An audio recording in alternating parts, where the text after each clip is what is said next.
Good evening. My name is Terry Alford, and welcome to Our Story. It is so exciting to know that for so many of you, as you unwind or begin enjoying your dinners, you've welcomed us into your homes to listen to what's happening in Michigan Street, African American Heritage Corridor, and for that matter, on the east side of Buffalo. Yes. Right? Our Story is just one more forum to keep you all informed. Again, Our Story will air at this time every Thursday evening right here on Waffle Radio Power 96.5 FM. Our Story will feature guests, unknown facts, treasure stories, and themes that provide insight into the historic Michigan Street African American Heritage Corridor and the east side of Buffalo. I'm very happy to have this guest on tonight. Many of you know who this person is. She's a friend, a former fellow student with me at our cohort at UB some years ago. It's Francesca Mesiah, who's the manager of outreach and advocacy at Kaleida Health and executive director of the Near East and West Side Task Force. Welcome, Francesca. Thank you so much, Terry. And I have a slight correction. Sure. I'm now the manager of workforce development. Oh, after 20 wonderful years at Kaleida, I still enjoy every day. Fantastic. Yes. Well, thank you for the correction. That's okay. So, as we always do here on Our Story, we always invite our guests to, briefly share who they are and maybe share something about your own story.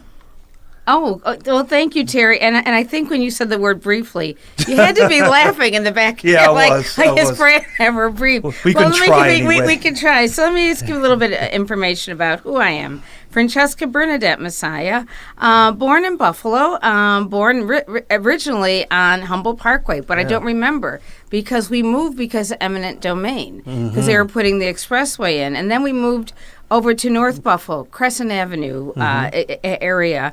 My parents, Frank and Rika Mesiah, they were both born in Buffalo. Yes. Two sisters, and I went to the campus school, and then from there Bennett, from there SUNY Albany, and then eventually UB, graduate school.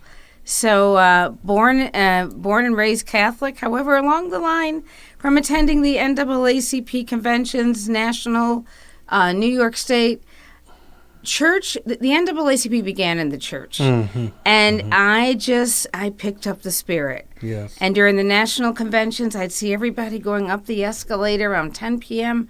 I said, "Where's everyone going?" So I followed them. They're going to church service. Church service at national is after all of your receptions and such, and that's when I heard some of the best minister, preachers, speakers in the world. And then I began going to St. John's when the now deceased Reverend Bennett W. Smith, and now Pastor Michael Chapman, and I just really developed a relationship and a love Progressive Baptist. So I am a Baptist. I'm the only one in the family, but amen. Amen. Yeah, it's all God to me. It's all God. Yeah, so yes. I'm Catholic too, but it's all God. So, and you mentioned your father, Mr. Mesiah, Frank Mesiah, who's the long-serving leader of the local NAACP branch here. Yes, he was NAACP. My father was also in the military as well as in the Buffalo Police Force. He was a police officer and a teacher at the same time. So our household was very structured.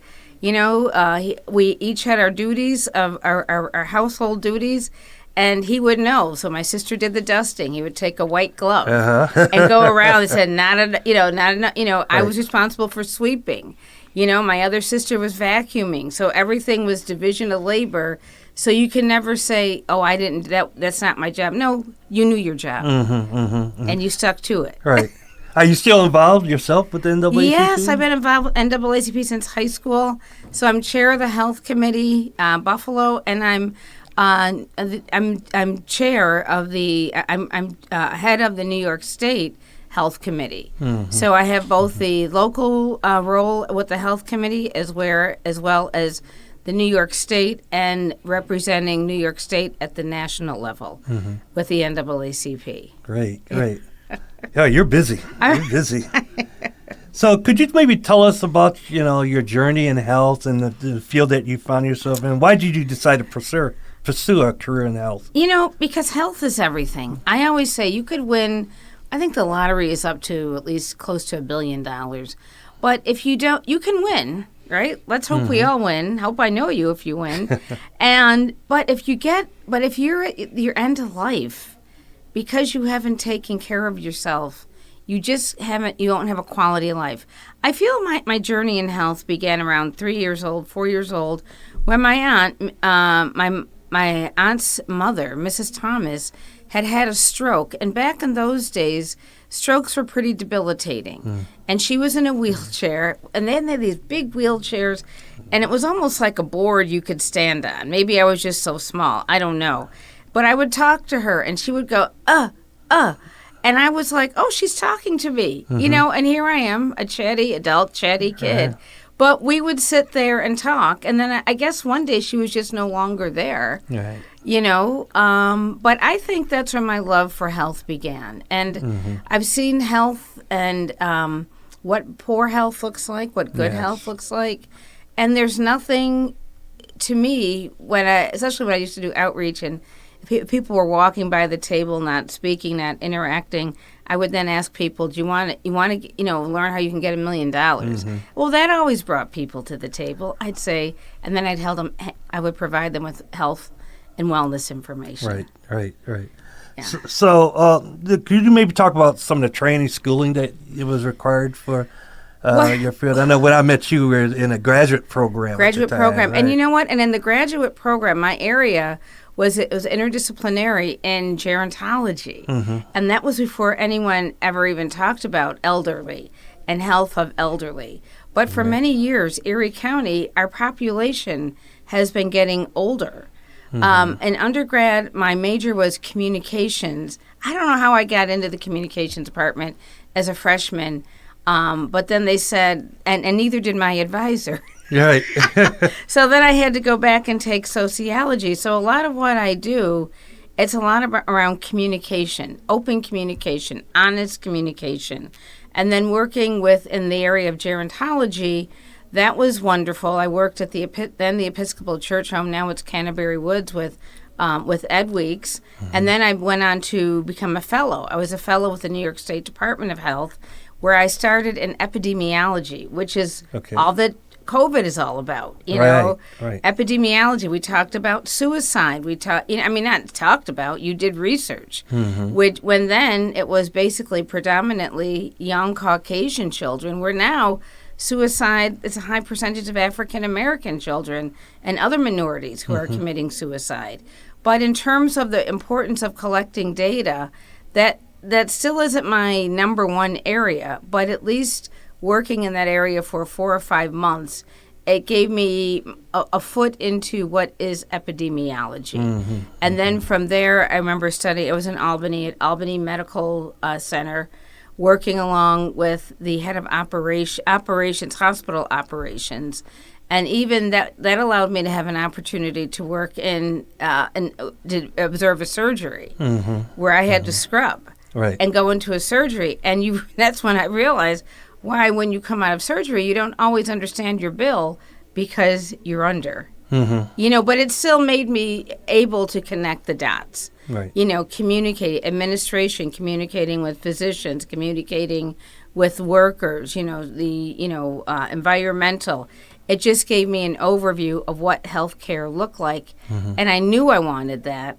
But being a people person, and you talk about training, I work with the Erie County Industrial Development Agency, City of Buffalo Housing, Community, Education Foundation in the area of education. So when I look at a person, it's the whole. I look at the holistic, not just what is your health, And I know they call it social determinants of health. I call it social determinants of life because it is more than your health.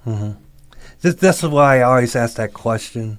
Because there may be some young people listening to this program who may be thinking or not knowing what they want to do or what they want to be.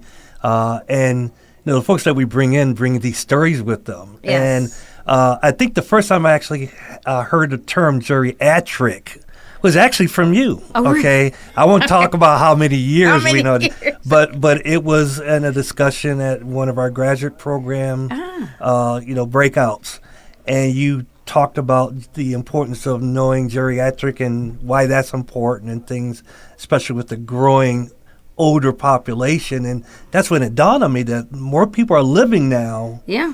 and surviving and coping with health issues and things than not. And social isolation brings us back to the church, because the church is such an area of such a wealth of socialization.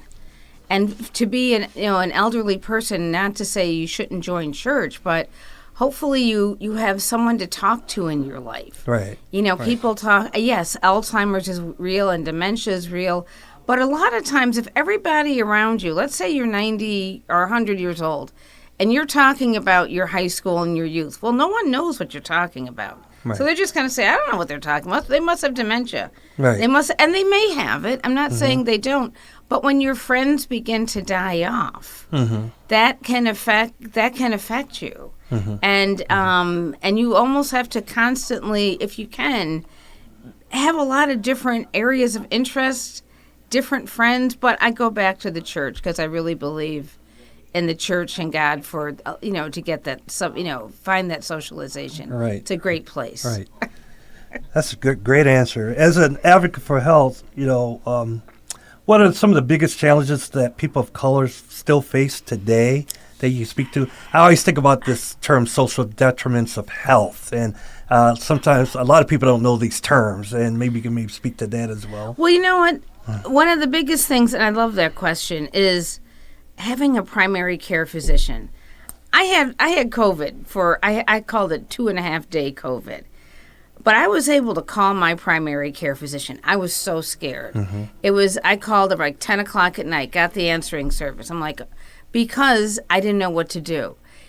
You really need to try and find a primary care, either a physician or someplace like the Community Health Center of Buffalo, a federally qualified health center, because when you get sick, you want to find someone who can help you right away if you can't get to a well care or emergency department. Right. You want to also find out what are the diseases that have impacted your family. What's in mom or dad? If you're not adopted, if you don't know your birth parents, what did grandma pass away? Yeah. Because, ladies and gentlemen, boys and girls, if someone in your immediate family has had breast cancer and someone in your immediate family has had prostate cancer, your chances of developing, and I'm going to say breast cancer, are like 8 times greater than the average person. Yes. Just find out.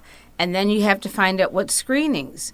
Screenings a lot of times are based on and all of those things, going to the doctor, having a doctor, knowing the screenings, writing the questions down. Don't sit there quietly at the doctor's office. Treat them like they're your BFF. Right. Write those questions. Go to Google. I don't care. Go to Google. Write them down. Does this affect me? And don't be afraid to ask those questions. Why do you think, especially our people, don't talk about health, or at least talk about it to their children? I think because for years we were told don't ask questions. Yeah.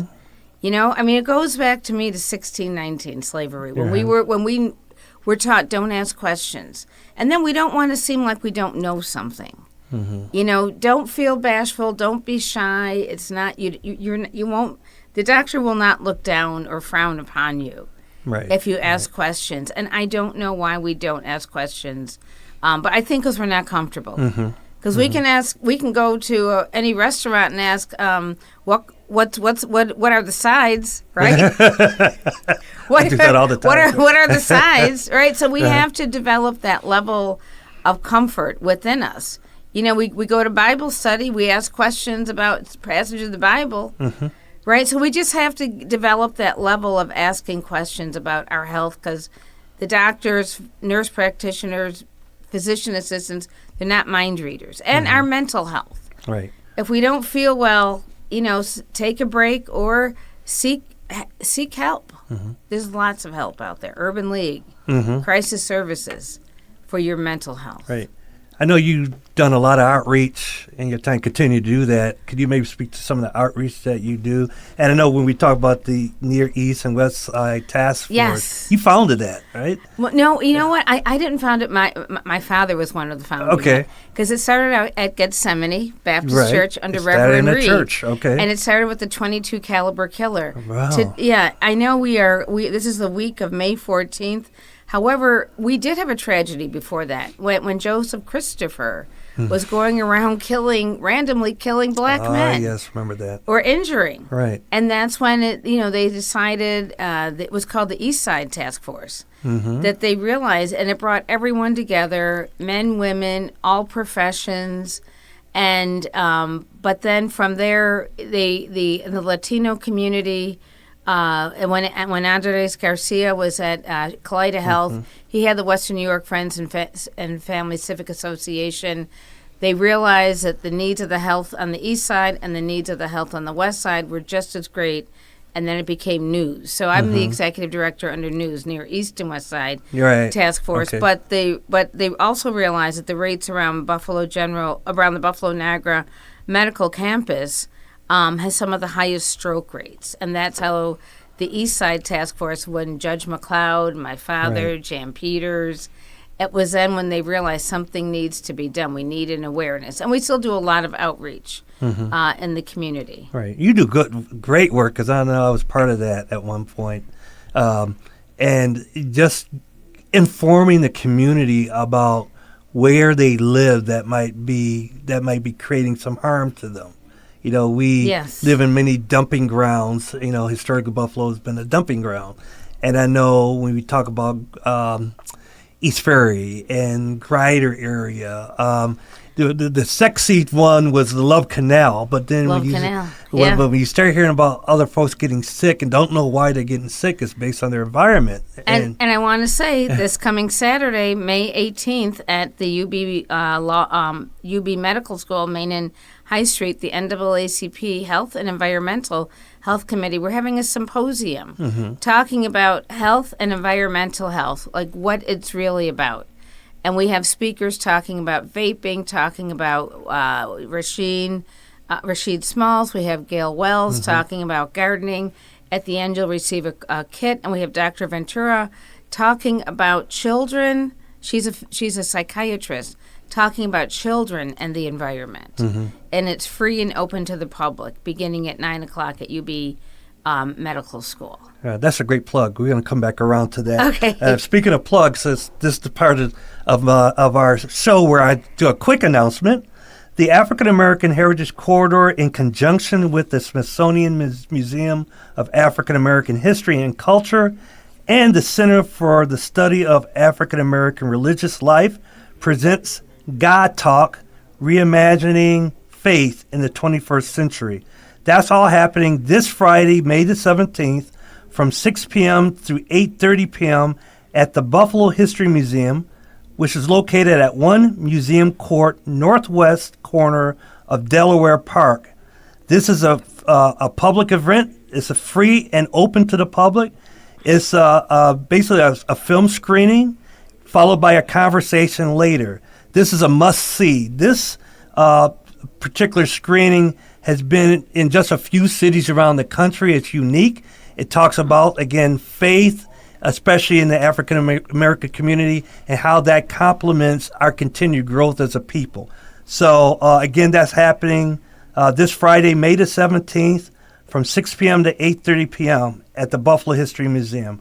For more information, you can always go to our website or to our Facebook page, Michigan Street African American Heritage Corridor. And right here on this radio station, you'll be hearing some promotions beginning today and tomorrow. So hopefully we'll see you all there. So Francesca, you talked about one of the activities that's coming up on May the 18th? May 18th. Right. And I have to say, Faith of a Mustard Seed. I'll probably be cremated, but that's what I want. Because you have to have faith of a mustard seed about your health, your education, your family, when it just seems like, and this has just come with age. I love getting older. I'll never tell my age, but I love getting older.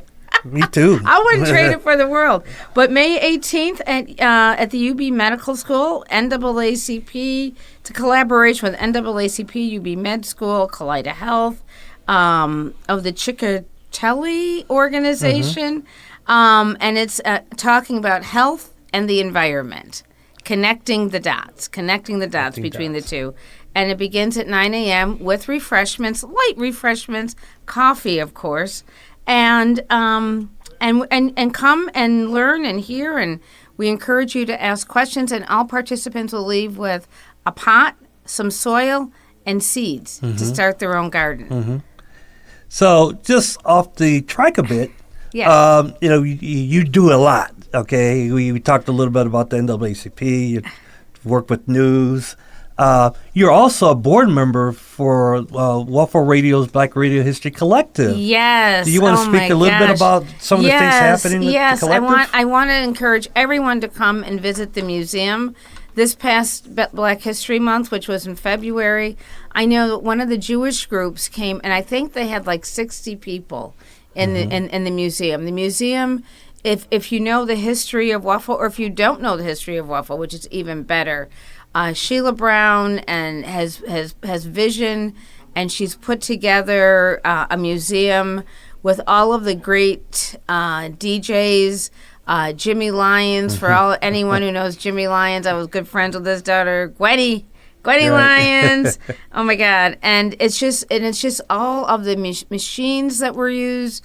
We had an intern this past summer who was fascinated. He came to our fundraiser, which is a 45 party, because it's $45 and you receive a 45, you write your name on it. So as the museum expands, eventually your 45 will be in glass, in history. Or if you want to pay more, of course, you can do that. Right. I'm not sure of the date of the 45 party, but I know it's always, I would say, midsummer. Because it's always warm. It's usually midsummer because Sheila Brown and Waffle do a lot of events like activities. Right, because June is Black Music History Month, so she can't do it during that. Right. But so it must be July or August. It's a 45 party, and I encourage everyone just to come and bring a group. Have a, you before you go to the next step on your birthday party or your anniversary celebration, get a tour. Have a tour. Learn some history. There's so much history in the city. That's why it's called the African American Corridor. Right. Yeah, you would know. Yeah, I would know. I'm the biggest champion there is, believe me. If you haven't seen the collective, it's something really to see. It's unique. It's the only of its kind in the entire country. We're quite proud of Sheila Brown. I'm not saying this because I'm, broadcasting here from Waffle Radio. No, she represents the best in our community. She represents a tenacious people, resilient people who, despite challenges and barriers, rise above it and are successful. So if you don't know the radio industry, most radio stations around this country are owned by conglomerates or larger other organizations. It's very rare that individuals own anything that's related to media on their own. You only have, you count on your one hand the number of women that owns a radio station in this entire country. You can even count on your one hand, maybe with less fingers, the number of African-American women that own stations, much less more than one. So we celebrate the Sheila Brown story. Right. You know what? That's a movie, the Sheila Brown story. Sheila Brown. I'm writing that down the Sheila Brown story. Amazing woman of faith. But I just want to also, what was I going to say about the radio station? I can't think right now. That's okay. I just forgot. But it's amazing.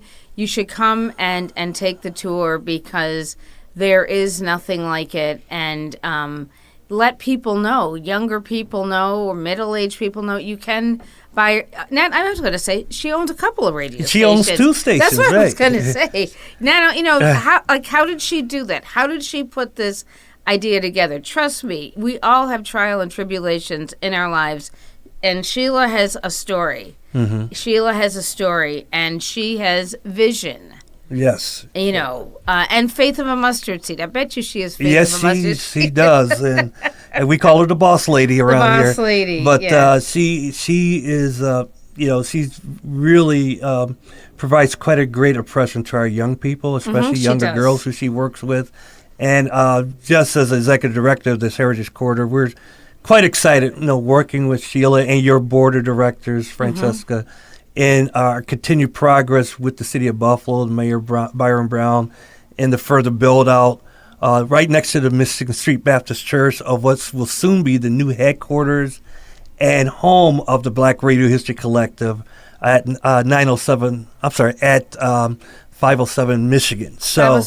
Yeah, and are we going to have one? I know we had a social a couple of years ago where all the boards came together. I thought that was great. I'm planning another one soon. Okay. So okay. It's about time. We don't let construction stop us. If you come down to the corridor, we're excited. You'd be excited to see all the construction and progress that's happening. And the farmers market, is that still going on? The farmers market will be starting up in about 2 weeks. That's going to occur every Tuesday. From 2 to 6:30, right here in the corridor, 136 Broadway, which is directly across the street from Waffle Radio. And we'll be planning a big splashy event on May the 28th, I believe, right in the parking lot. And then we have every Tuesday right through October, we'll be having different themes at the farmers market, which would include some health and wellness themes as well. So I'm sure hopefully we'll see you there at a couple of farmers market. Last week at Kaleida, we had over 600 job openings. Wow. That's clinical, clerical, technical, you name it. There we have 6 different categories. So you have clinical and non-clinical. That's some fantastic. jobs that require just a high school diploma. So I have to always talk about the Kaleida's workforce. Hiring, huh? Oh, my gosh. Oh, talk about that. Yeah. Okay, we'll talk more about that. Do we have time? Yes, absolutely. Kaleida's hiring. Go. You want to Google or Kaleida Health. That's KALEIDA Health HEALTH.